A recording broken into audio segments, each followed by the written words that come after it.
Morning, Ralph. Morning, Sam.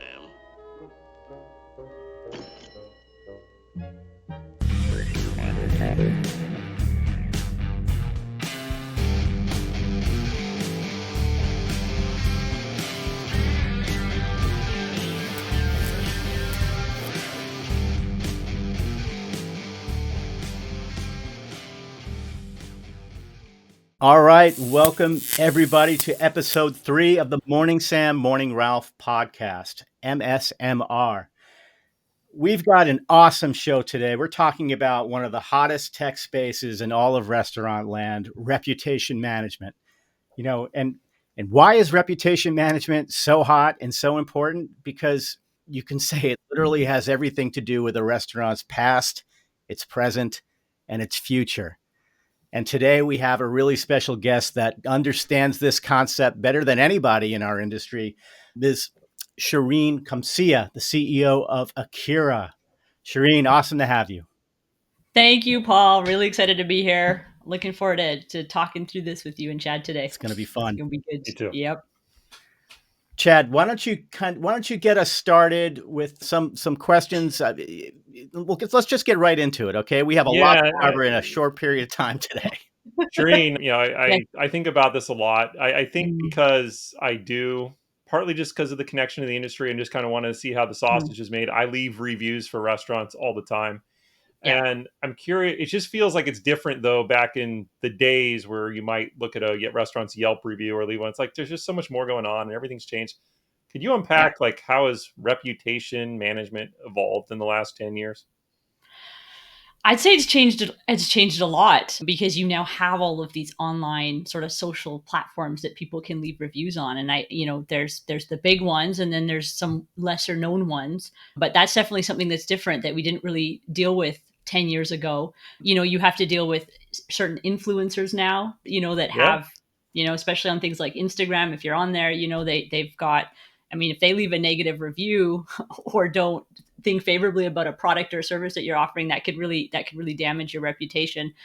And so there's all that stuff that you just have to pay attention to now that really didn't exist 10 years ago. And again, it's evolving. It changes every day. I like what Paul said about your reputation. It's your past, present, and future. And I think one of the myths we'll bust later is that reputation's not a static thing. It's a constantly changing thing that you have to work on and keep strategizing around how you're going to keep that in the positive, right? Yeah. One of the things I bet a lot of people are wondering, maybe just in social in general, or maybe with respect to review, their reputation, are there social platforms that matter more than others? Like what's like the relevant set these days? And how do you think about that? Yeah. So for us, Google and Yelp are the big two. And so, depending on what data, what stats you look at, Google's probably going to have the majority of that market share. It's where people go to search when they're making decisions about, where to eat this evening or what to purchase or what have you. They're going to go to Google. They're going to read those reviews and they're looking for certain things, right? They're looking for brands that are going to sort of solicit that trust where they're responding, they're showing up, they're trying to resolve and actually win back customers. So I think those are the two big ones. There's things like Facebook, there's the social aspects like Instagram, Facebook, those sorts of things that you also have to pay attention to because you'll get folks that are just going to go to Instagram and maybe DM a business or something like that, right? So you want to pay attention there as well. But for us, it's Google and Yelp. Those are the big two. Almost, well, you say for us, but the reality is for everyone, right? I mean, Google's the 800-pound gorilla. 70%. I mean, Shereen and I had an opportunity. I had an opportunity to interview Shereen a couple of weeks ago on the Paul Barron Restaurant Masterminds podcast, and Shereen, crushed it there, of course. But one of the things that you were talking about, I think you mentioned a stat where Google has like 70% of the review market share. Which is exactly, which is huge. Yeah, it's absolutely huge. And one of the reasons why I kind of brought up past, present, and future is because, the reputation that you've established for yourself in the past kind of sticks around with you, right? I mean, it's really hard to turn that ship around, particularly if you're a large chain restaurant, you have thousands and thousands of reviews. Yeah. And I'm wondering, Shereen, if you can go into a little bit about the concept of ghosting, right? You can literally ghost your customers. And if you've ghosted a lot of customers in the past, that kind of can come back and haunt you, can it? And Yeah, that's it most can. people. I get ghosted on 90% of my reviews. So that's interesting. Do you, Chad? So you Oh said yeah, you love leaving. That's so. It's still 10% response rate is generous. it surprises me still, Paul and Chad, to this day. And it could just be that maybe people are starting to catch up on the importance of reputation management. But it surprises me still today how many businesses do not respond and ghost their customers. So ghosting really is, for anyone that's not unfamiliar with that term, is someone leaves you an online review on a platform like Google and you just simply don't respond. Positive or negative, you don't respond. And so when people are, are searching, or they're on Google Maps and they're just, I'm looking for Thai tonight, and they're evaluating businesses, one of the decision points that they're going to look at is, well, does this company demonstrate that they care about their customers by actually responding? And then you can also probably, maybe deduce that if they're not responding, they're probably not also reading or paying attention or doing anything about that feedback on some sort of, Yes. Yeah, it's right? almost like a microcosm of like what the operation actually, how it actually Yeah, runs, right? exactly. And it's, and I don't think you can't be too busy to do that anymore. I think it's, you have to be there to respond, to demonstrate that you care, that there's a bit of empathy there, and there's, having a strategy for how you craft those responses. But also, what can you do with that information? I mean, these are people that are leaving you these reviews, that are telling you about an experience that they had at your stat. And if you're multi-unit, like if there's a lot of locations, this is really awesome data, really great insights you can learn and hopefully improve, which in turn should boost brand reputation and more revenue, Yeah. right? That's kind of the bottom line for all of this. Hey, So let's Shereen, go ahead. real Yeah. quick, Paul, this thing is Yeah. important. I have more questions than I know you do too, but I want to make sure we pause and make sure everybody listening knows what Akira does. Can you tell us more about your platform and how you're different than other reputation management approaches? Yeah. So for us, our quick tagline is, we want to simplify the efforts of reputation management, and then we want to deliver you prescriptive insights. And we do that per location, and then we do that at the brand level. So what are the key themes, for example, at your location over here versus over here? Like, what are people saying? And then at the brand level, what are the key themes? So for us, it's, taking that information and then delivering those prescriptive insights. And so how we do that is, we help companies break down their feedback silos. And this is sort of, it's the first conversation that we might have is, okay, well, where is all your direct feedback coming from today? And it could be something like a QR code printed on a receipt. So, post dining experience, a guest would scan that QR code, leave their feedback that way. They might email the location. They might have in-person feedback. They just want to let somebody know there. We get some customers where people still snail mail. They put a stamp on a letter and mail in their feedback that way. So all of those things, they exist in these silos. We help them bring it into a single platform. And so that just, again, said this before, it's the table stakes work of responding to your guests, demonstrating that you care, that you want to do something to win them back, and then you want to actually listen and learn from that feedback. So that's sort of the feedback, the direct feedback route. We help bring that all into a single platform and manage that. And there's elements of that, Chad, that for example, where AI would come into play, like sentiment analysis, so that you can adequately prioritize and deal with the most urgent matters first. And then there's also risk mitigation, right? If certain feedback comes in, and it's maybe like a foreign object or food poisoning, like those need to be handled immediately, right? And so making sure that those are escalated to the right people, and then they get dealt with accordingly. That's all part of that feedback work that we do. That's fascinating, actually. I want to stick on that for a second because, Sure, listen, and this is particularly, never mind smaller brands, larger brands, risk mitigation.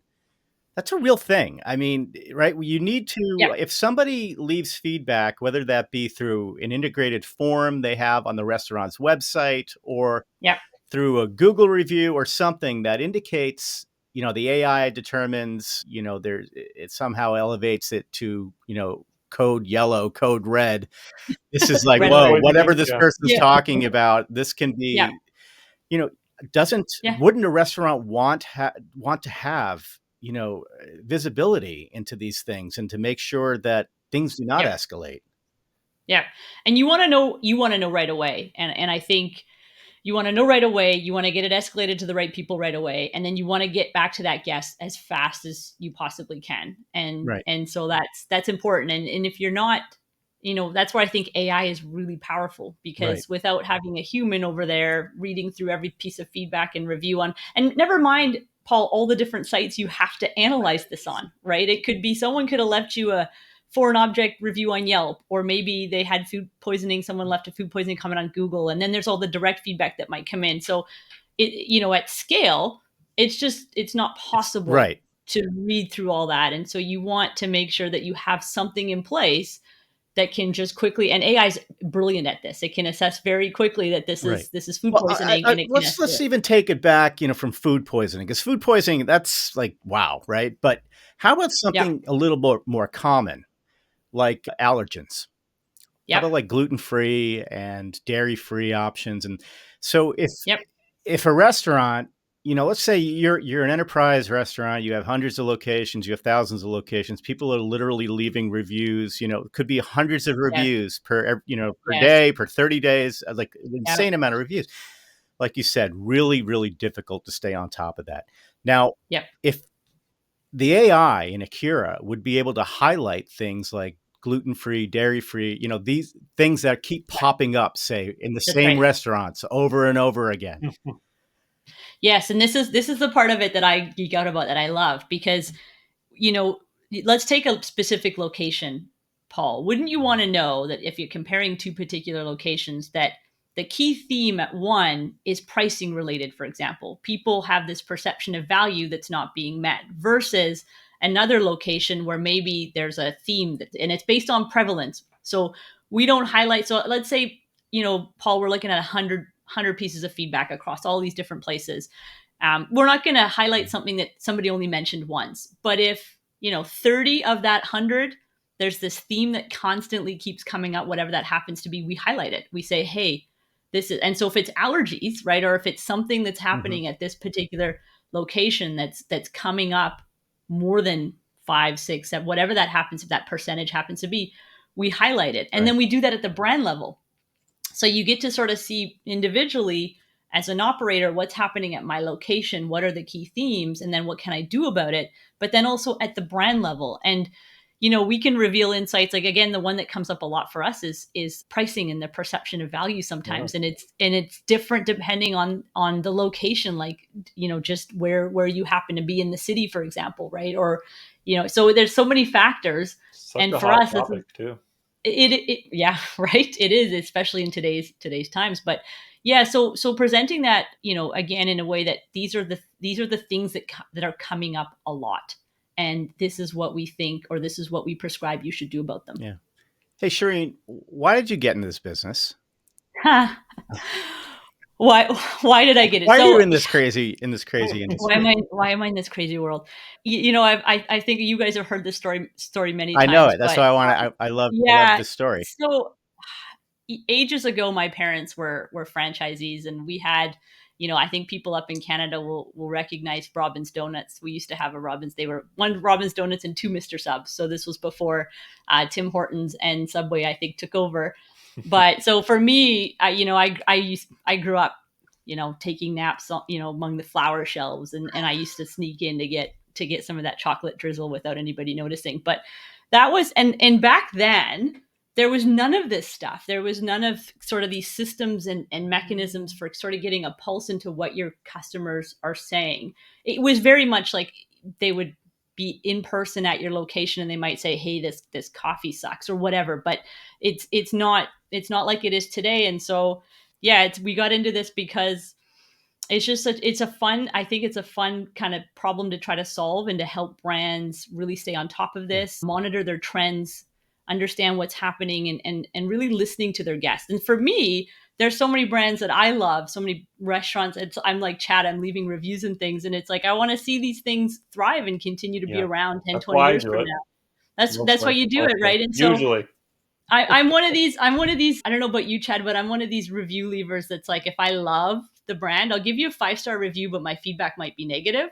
And it's because I don't want to penalize them with a 1-star, but I also want somebody to pay attention. Like, I'm here every week, and this week was not a great experience, and this is why. So, and I will say on that note, this is why I think it's really important to have direct feedback channels. I think, Paul, you and I talked about that. I think we called out Duncan, but if you don't have a direct feedback channel, so if you don't have ways that you can solicit that direct feedback, then where are your guests going to go? They're going to show up in the very public forum of Google and Yelp and what have you. And I think if you really desire to learn from the guests and to resolve these things, then you get ahead of that online feedback. And I think it's also just feels like good hospitality, right? I mean, just having an opportunity to have a conversation with a customer in a non-public forum, So I think from a table stakes perspective, you would recommend, and I think we could recommend wholeheartedly, that if you're a restaurant and you have a website,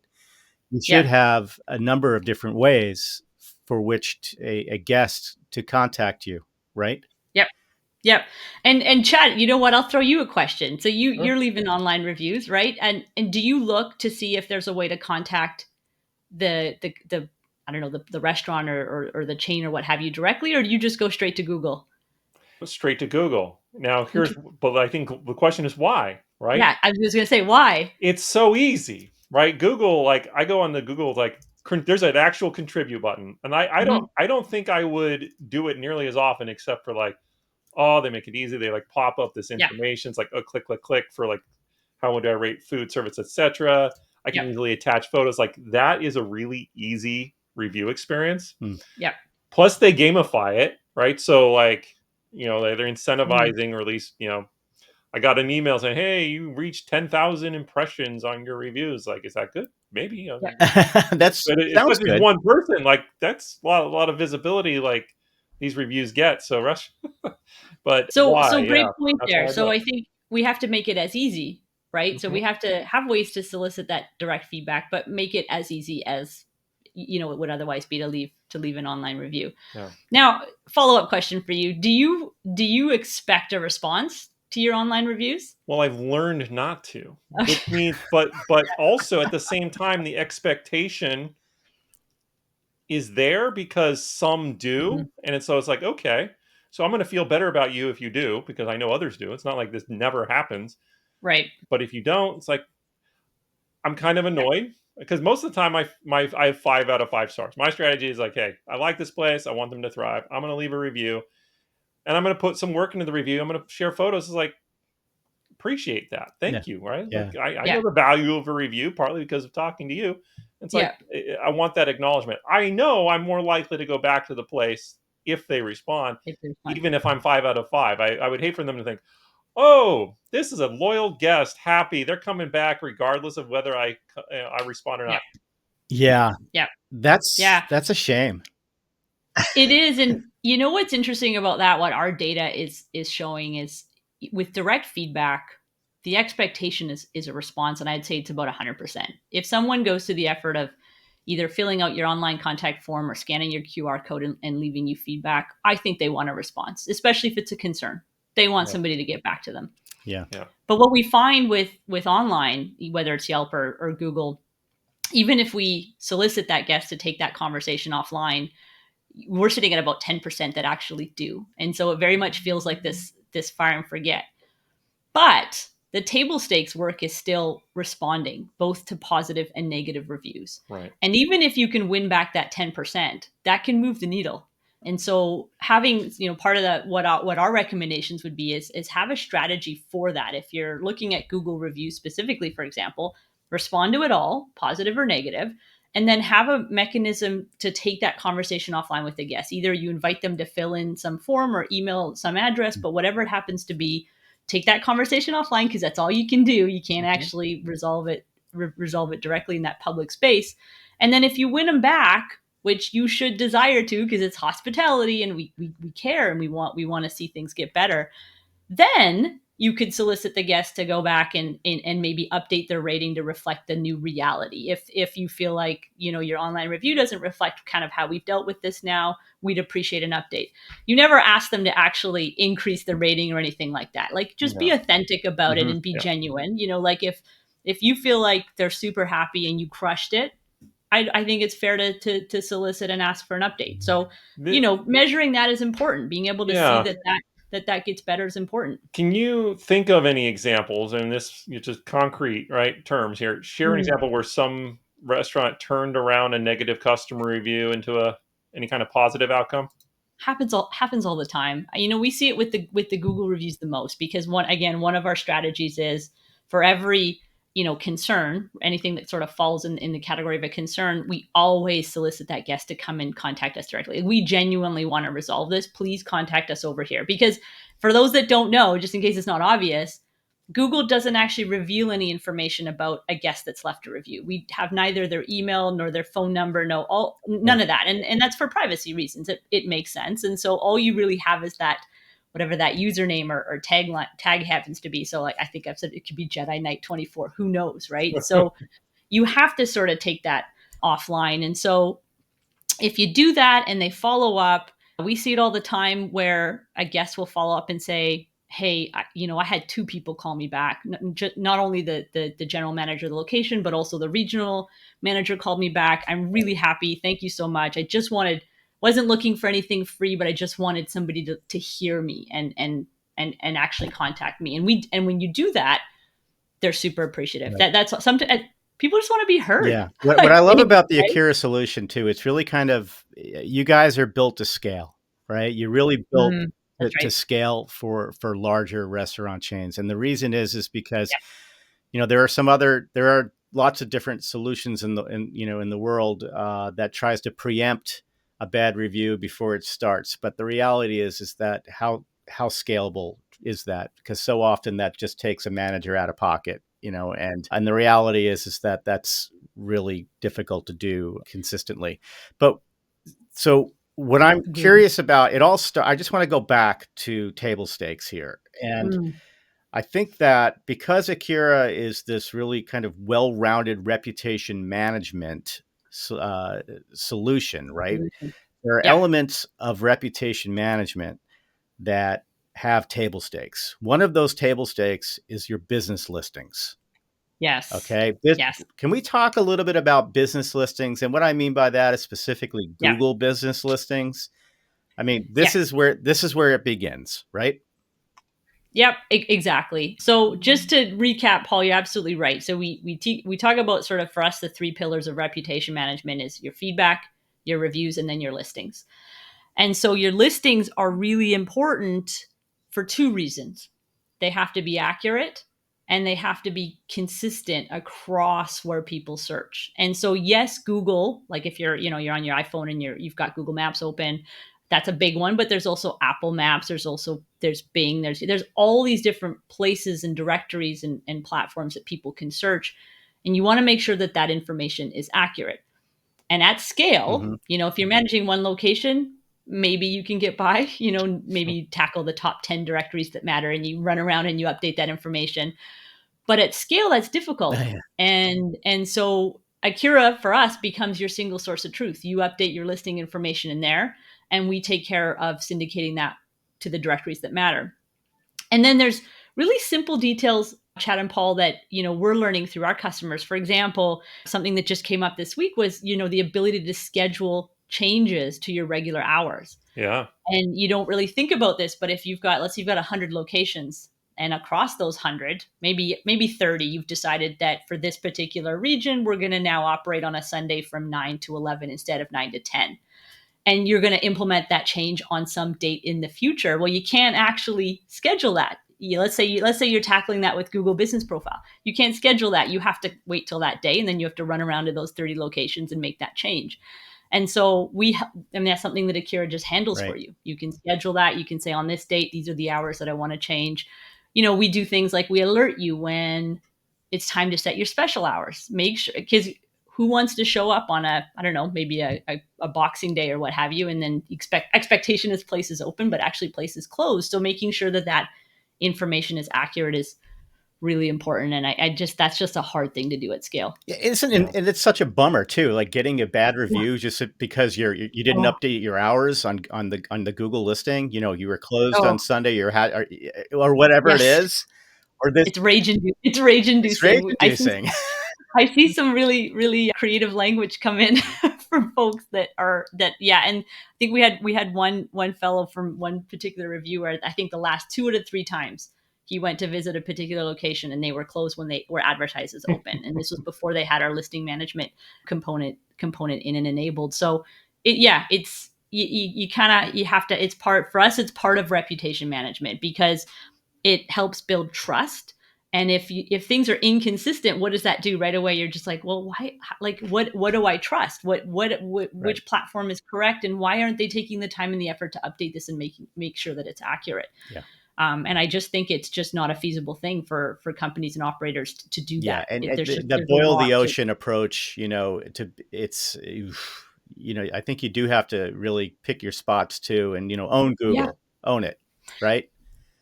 And just for fun, if you were to ever just do a quick search, you also have to contend with unsolicited edits to, for example, your Google business profile.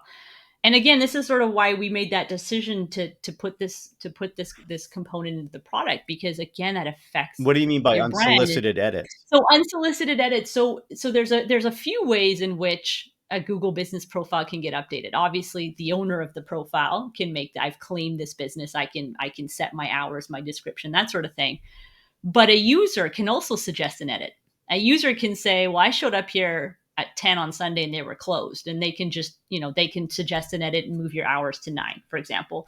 But Google has its own algorithms, and they've also got some automated dialing that they do, where they'll call you, they'll call the location, and then you'll, just through some automated prompts, you'll confirm your hours, for example.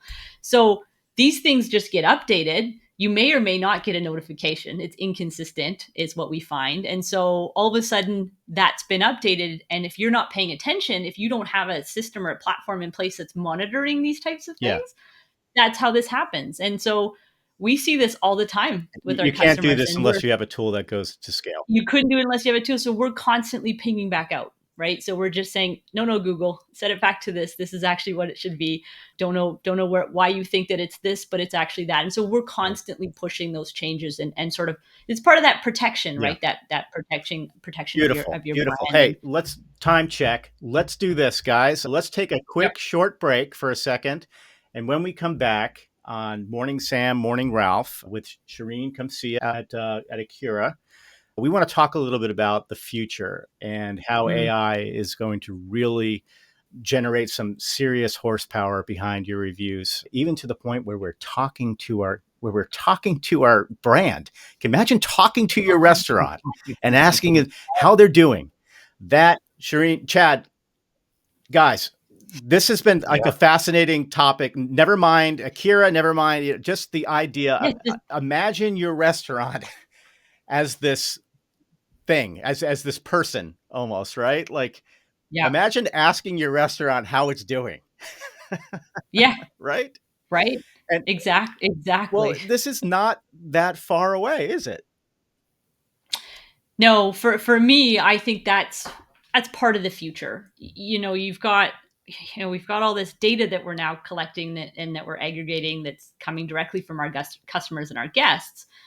And we want to empower the operators to be able to just ask questions and say, hey, Akira, in the last week, how many complaints did I get about incorrect orders at my location, for example? And she'll just give you that information. And, you can ask all kinds of things, like what was the average sentiment or feeling or thought behind these things? And, you can even start to ask her questions like, how would you respond to this? Or how should I, that's all stuff that I think is just, there's so much potential there. Let's just look at the reviews for a second, okay? So if you take like one of your larger enterprise customers, the number of reviews that they have, the massive amount of data that they have available to them, what are the types of questions that you would be able to ask the restaurant around things? I mean, how is that?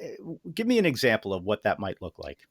Yeah, so some of the questions, and we've, when you start to do a strategy like this, you say, well, you ask them, you say, what types of questions would you want to query, and what do you want to learn about your data? And they'll say things like, we want to be able to ask, how many issues or how many complaints do we get that are related to front of house versus back of house. So then they want to start to segregate things out that way. And and what I think is powerful about this is it's not necessarily questions that I would have thought to ask. I'm not the operator. I'm not running this multi-concept, multi-unit brand. And so instead of, having me try to anticipate what they need, just let them ask it. And so those are the types of things they want to drill into, or they might want to go into a day part, Paul, Right. and say, is there something that's happening, every morning, and then can we correlate that to staffing, all kinds of things, that might attribute to that. And then that's, part of that future too is maybe tying in surveillance or that sort of thing to be able to really understand what's happening at key moments. But letting them ask those sorts of questions in a very open-ended way, I think there's going to be tremendous value in that. Shereen, you're talking about this, and knowing that this is a lot of AI powered stuff here, I just want to couch this in some context that a few years ago, I remember walking through the NRA show. Then big trade, Yeah. a lot of people talked about AI, but most of the time, people were just attaching the AI buzzword label on something they'd been doing forever. Yeah. And I feel like we've turned a corner, and now we kind of like, okay, AI is Yeah. real, but then it like maybe a year ago, it was like, but it's all like Mhm. edge stuff. It's just kind of Yeah. like a little minor feature of an existing platform. Yeah. Now it feels like we're at a point where people are looking for the real industry use cases. It's having a big impact with some companies using AI technology. You're in that camp. How do you see that kind of where you are now in terms of like the genuine impact of AI, without Yeah. getting too in the weeds technically, and how that's going to start really moving things forward for brands? Yeah, that's a good question, Chad. Yeah, I think it's come a long way. Even 5 years ago, I've said this to my co-founder before. I don't know if we could be as effective in how we're helping brands manage their reputation as we are today, without where AI has Right. come or has Hmm. evolved to.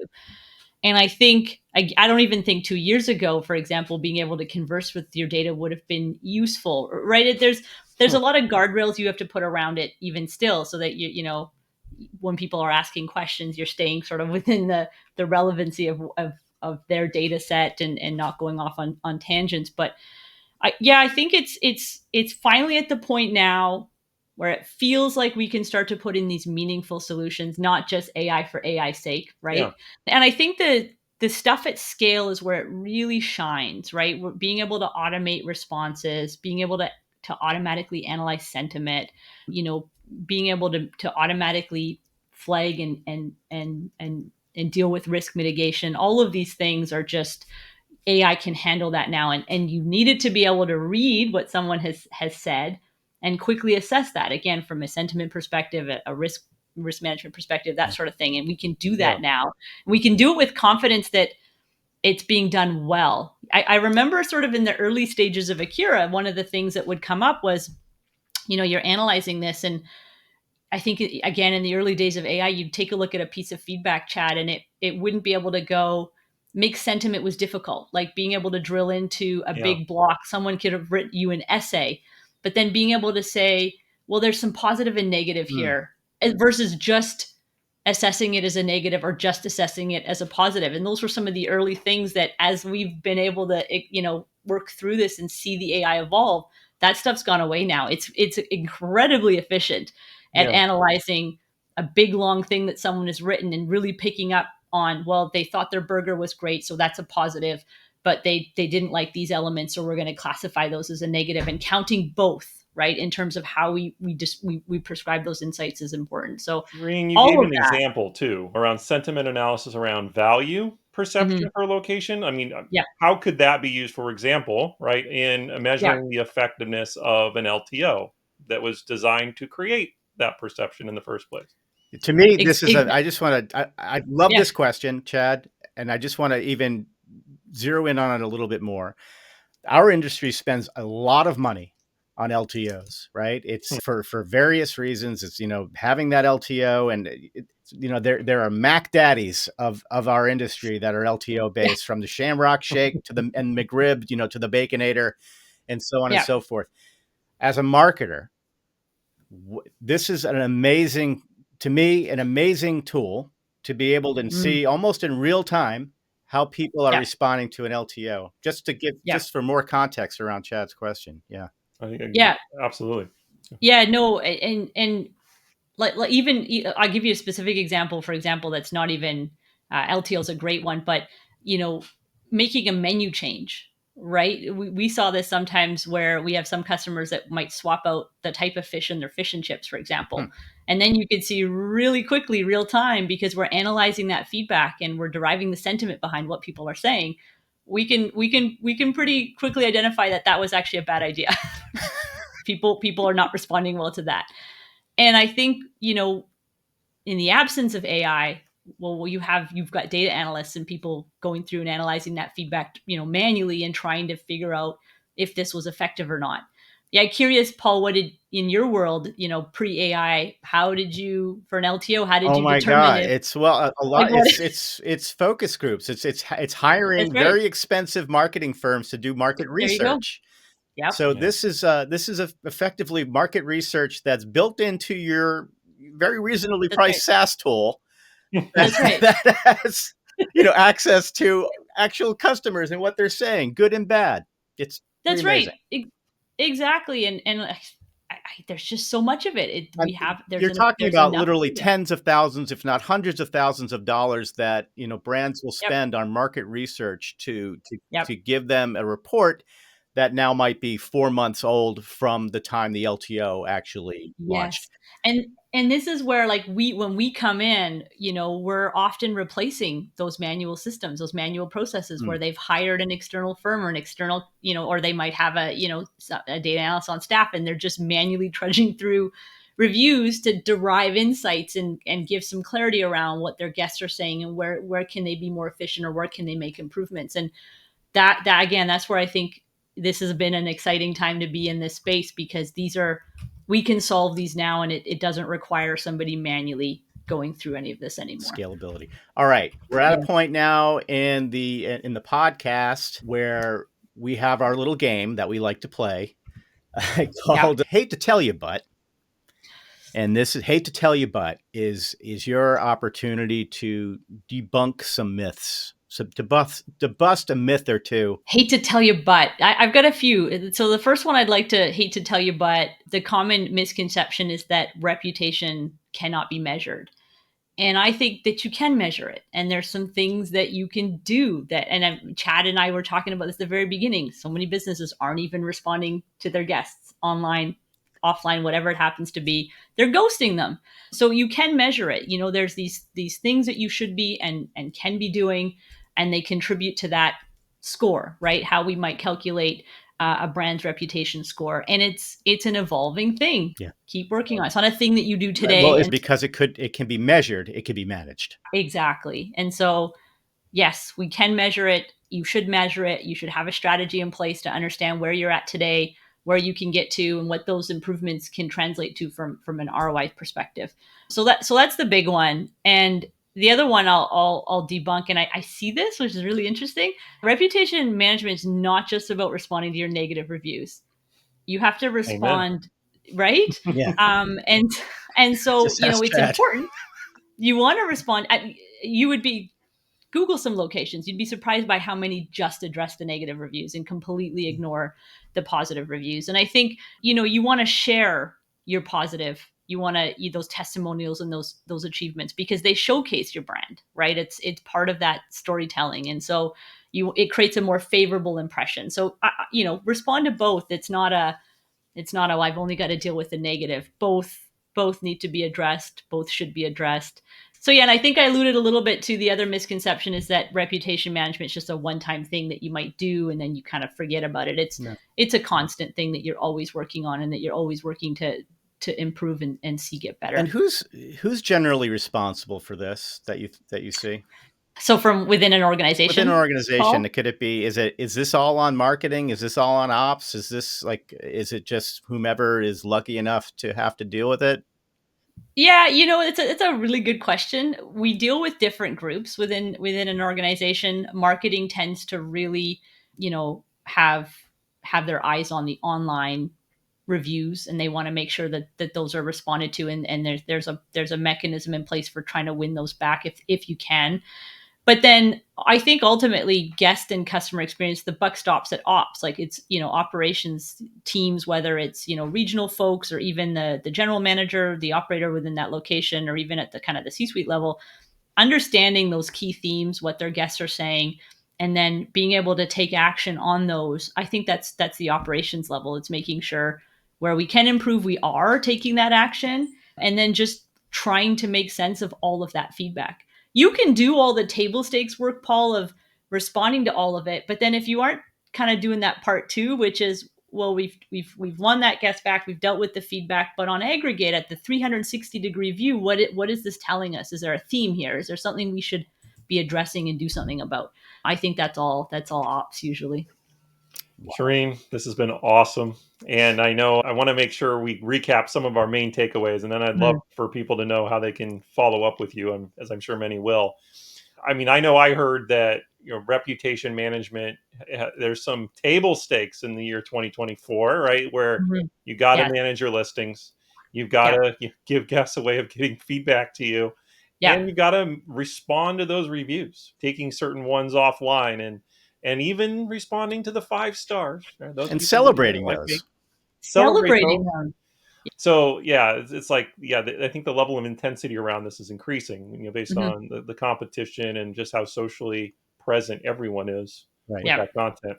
And we heard AI, right, is making this more scalable, better, increasing the quality, and giving you ability to do things with your data that you weren't able to do before. So I would encourage everybody to check out your website too, Shereen, helloakira.com. And what would you add? What would you ask people to do if they want to get in touch with you? Yeah, helloakira.com/contact. Feel free to fill in that form, and you'll probably hear back from me personally. That's awesome. Connect with you on LinkedIn too. I would recommend. Connect with me on Shereen at helloakira.com. Yeah, feel free to shoot me an email. I love to hear about what people are faced with. Do these these pain points resonate, or are they finding at scale that these things are hard to manage? I think that's where we would be able to help. Awesome. Well, Shereen, as always, you're an amazing guest. We learn everything. We learn something every time we talk to you. We love the passion. We love what you're helping our industry accomplish.